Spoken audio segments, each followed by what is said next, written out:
Welcome to Applied Wisdom, Literature for Living Better.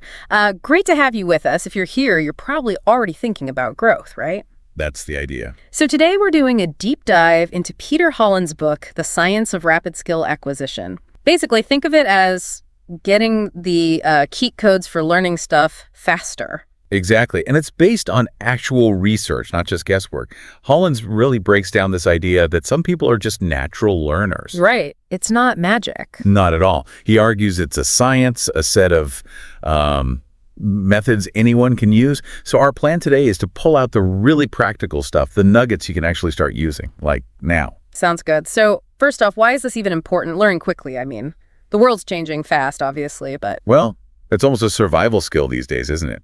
Think about work, hobbies, just staying relevant, new tech, new opportunities. Yeah. Being able to pick things up quickly. That's crucial. The skill behind all the other skills, a meta skill. Precisely. It underpins everything else. And Hollins' approach, it's very pragmatic. He looks at the psychology, the cognitive science, and turns it into actionable steps. No slough. Good.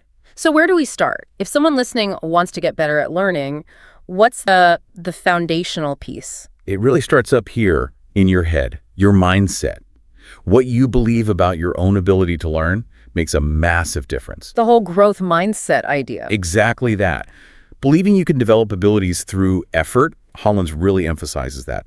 Plus, finding why, the intrinsic motivation, and setting really clear goals. Like SMART goals, that kind of thing? Yeah, specific, measurable, achievable, relevant, time-bound, or just making sure they're not vague. And also tackling those limiting beliefs we all have sometimes. Oh, I'm just not good at languages or whatever. So step one, believe you can and get specific about what you want to learn. What about how learning actually happens in the brain? Does understanding that help? It definitely does.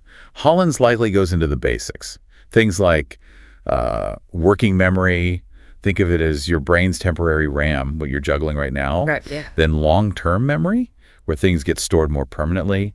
He probably mentions cognitive load, how much your working memory can handle without getting overloaded. So try not to cram too much in at once. Right. And the big one, neuroplasticity, the brain's ability to physically change and form new connections based on experience. That's key. So our brains aren't fixed, they can adapt. Absolutely. And understanding that helps you see why some learning tricks work.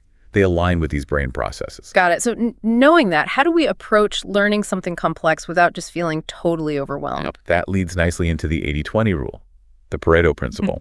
Hollins suggests applying this to learning. So like 20% of the effort gets you 80% of the results. Something like that. In skills, it means finding the core 20%, the key concepts, the fundamental techniques that will give you the biggest initial boost, maybe 80% of the initial proficiency. So focus your energy strategically at the start. Exactly. Find those high-impact areas first. Don't try to learn everything perfectly right away. What's the critical stuff? That makes sense for prioritizing. Once we've identified that key 20%, what's next? How do we tackle it? Deconstruction. This is a big one for Hollins. You break the skill down into smaller pieces. The smallest possible manageable parts, like taking apart an engine or learning a song note by note. You dissect the big scary goal into tiny, less intimidating steps. And then you see how they fit together. Precisely. Understanding the components and their connections is crucial. It makes the whole thing feel much less daunting. Deconstruction. Got it. So we've broken it down. Now, how do we actually practice those pieces effectively? Just repetition. Not just any repetition. Focused learning is key. Hollins stresses minimizing distractions. Seriously, turn off the phone, close the tabs. Easier said than done sometimes. True. But techniques like, say, the Pomodoro technique, working in focused 25-minute bursts with short breaks can really help. Or time blocking. The quality of your focus matters more than just logging hours. Quality over quantity, I like that. And this ties into deliberate practice, right? I hear that term a lot. How's it different? Yeah, deliberate practice is kind of the gold standard. It's not just mindless repetition. It's practice with a purpose. What does that mean? It means you're constantly pushing just outside your comfort zone, setting specific goals for each session. Today, I'll focus only on this one tricky chord transition, actively looking for feedback, and crucially, focusing on your weaknesses, not just doing what you're already good at. Ooh, focusing on weaknesses. That sounds uncomfortable, but necessary. It is. That's where the real growth happens. It's very intentional, very targeted effort. You mentioned feedback there. How important is that, and where do we get it? Oh, feedback is absolutely critical. It's your compass. It tells you if you're on track or need to adjust. So like a coach or a mentor. That's ideal, yeah.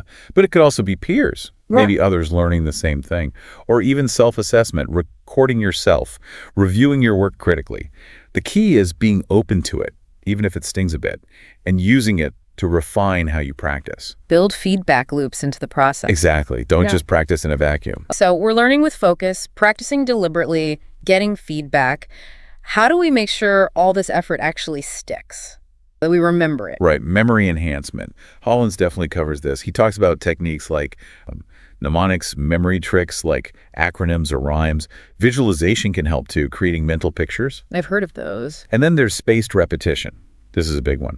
Reviewing information at increasing intervals just as you're about to forget it. Apps like Anki are built on this. Ah, so it interrupts the forgetting curve. Precisely. An active recall, basically. Testing yourself, trying to pull information out of your brain rather than just passively rereading it. That really cements it. It's much more active than just reading notes over and over. Way more active. And related to that is immersion, actually using the skill. Getting your hands dirty. Surround yourself with it. If you're learning a language, try speaking it, watch movies in it. If it's coding, build small projects. Applying it in real-world context makes it stick much better. Find ways to integrate it into your life. Makes sense. The more you use it, the better it gets wired in. Totally. It deepens understanding and retention massively. This is all great practical stuff. Is there an overarching skill here, something that ties it all together? I'd say it's meta-learning, learning how you learn best. Becoming aware of your own process. Exactly. Paying attention to what strategies work for you. Are you visual? Do you learn best by doing? By teaching?